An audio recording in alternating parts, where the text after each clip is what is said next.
Hai semua dan selamat datang ke sesi penerangan kali ini. Hari ini kita nak kupas satu topik yang memang tengah hangat sekarang, iaitu lonjakan besar harga emas menjelang tahun 2026.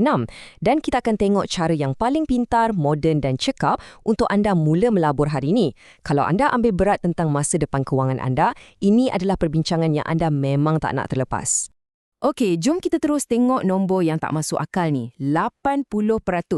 Serius, harga emas dah meroket naik hampir 80% sejak awal tahun 2025. Ia dah rampas semula tahta sebagai aset safe haven atau aset selamat yang paling utama. Dalam keadaan pasaran yang sentiasa turun naik sekarang ni, pelabur memang jelas tengah cari kestabilan dan emas sekali lagi menjadi juara bertahan. Bahagian pertama, demam emas baharu. Dan benda ni bukan cakap-cakap kosong tau. Tengok je lah gergasi institusi keuangan. JP Morgan, UBS sehinggalah ke Goldman Sachs, semuanya sangat-sangat optimis. Bila bank-bank besar macam ni letak unjuran tinggi sampai lebih $6,000 untuk 1 ounce, ia beri petunjuk yang sangat jelas yang pasaran sedang bersedia untuk satu era keuntungan yang baharu. Jadi, soalan cepumas dia sekarang bukan lagi patut ke kita melabur dalam emas sebab data pun dah buktikan kepentingannya. Tapi soalan yang lebih kritikal ialah apa sebenarnya cara yang paling bijak untuk kita buat pelaburan tu hari ini. Bahagian kedua, perangkap emas fizikal. Untuk jawab soalan tu, kita kena kaji balik cara lama beli emas. Anda tahu tak ada kos tersembunyi yang ramai pelabur baru selalu terlepas pandang? Anda bukan je kena bayar harga emas tu, tapi anda rugi 5 hingga 10% masa beli semata-mata untuk bayar kos premium pendahuluan. Belum lagi kira pening kepala nak fikir mana nak simpan selamat-selamat dan kos bayar insurans yang sikit-sikit akan makan untung pelaburan anda tu. Secara psikologinya, memegang jongkong emas di tangan memang rasa selamat dan syok kan? Tapi realitinya, ia sangat leceh. Kalau tiba-tiba anda perlukan duit kecemasan yang laju, anda tak boleh potong sikit jongkong emas tu nak pergi gadai. Fleksibiliti dia untuk ditukar jadi tunai segera adalah sangat rendah. Bahagian ketiga, kelebihan ETF. Jadi apa penyelesaiannya? Masuklah ETF emas atau dana dagangan bursa. Ini cara pelaburan moden yang sangat simple. Kalau harga emas pasaran dunia naik, nilai pelaburan anda pun ikut naik. Anda dapat serap semua manfaat kenaikan harga emas tu tanpa perlu berpeluh, simpan walau seurat emas pun kat bawah bantal atau dalam peti besi. Bila kita letak sebelah-sebelah, bandingkan cara simpan emas fizikal lama ni dengan cara ETF moden, perubahannya memang tak boleh disangkal lagi. Kelebihan utama guna ETF ni bermakna anda dapat akses terus kepada emas dalam bentuk yang sangat cair.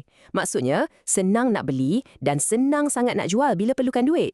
Harga pun telus, kos keseluruhan lebih rendah dan paling penting sekali, anda langsung tak ada masalah nak risau pasal peti besi kena pecah. Segalanya di hujung jari. Bahagian keempat, melabur secara autopilot.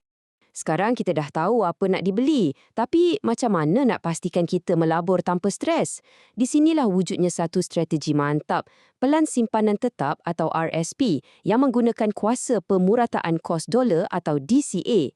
Konsep ni meletakkan pembinaan kekayaan anda di dalam mod autopilot sepenuhnya. Dengar macam teknikal kan? Tapi praktikalnya sangat mudah. Anda cuma perlu setkan satu jumlah sumbangan bulanan tetap. Tak kisahlah RM50 ke, RM100 ke. Dan biar je sistem yang buat semua kerja berat tu, setiap bulan secara automatik untuk belikan unit ETF.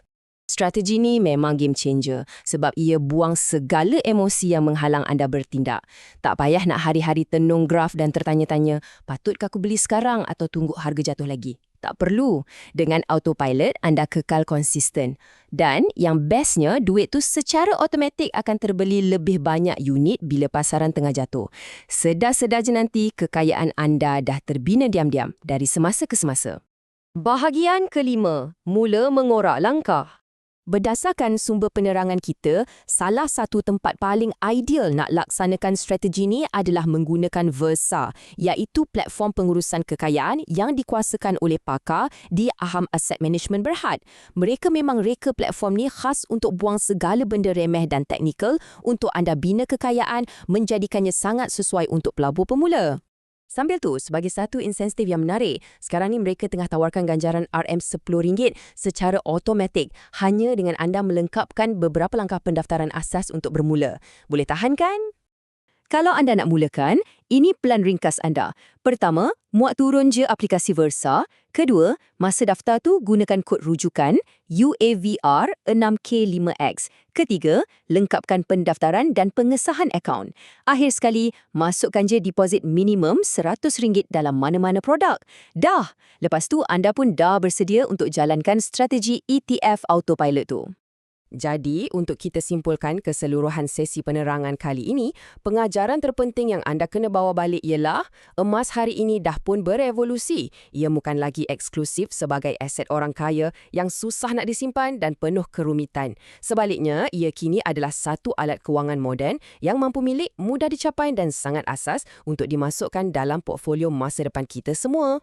Segala alatan teknologi untuk mudahkan pelaburan anda, semuanya dah terhidang depan mata. Jadi, tanyalah diri sendiri, adakah anda nak terus sangkut dengan cara lama kumpul emas fizikal yang mahal dan leceh tu, atau anda dah bersedia nak ambil langkah pintar manfaatkan ETF moden untuk senangkan masa depan kewangan anda? Pilihan semuanya di tangan anda. Terus belajar, buat tindakan yang bijak dan kita jumpa lagi di sesi penerangan yang seterusnya.